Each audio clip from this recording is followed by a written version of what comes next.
Бельгия мен Люксембургтағы қазақстандықтар еліміздің Брюссельдегі елшілігінде орналасқан нөмірі 405 учаскеде дауыс беріп жатыр.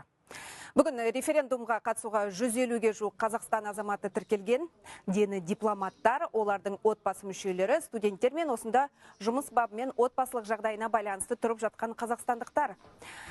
Жастар шапандарын киіп, көтеріңкі көңіл күймен ерекше белсенділік танытты. Ал тұңғыш рет дауыс берген студентке естелікке ұлттық кәдесый табысталды. Алғашқылардың бірі болып, таңғы 7-де конституциялық құқығымды пайдалануға келдім. Бұл менің дауыс беруге тұңғыш рет қатысуым. Ерекше толқып тұрмын. Елшілік қызметкерлері естелікке сыйлық берді. Референдумның ұйымдастыру деңгейі өте жоғары. Бүгін еліміз үшін өте маңызды күн, және де бұл әрбір Қазақстан азаматының борышы.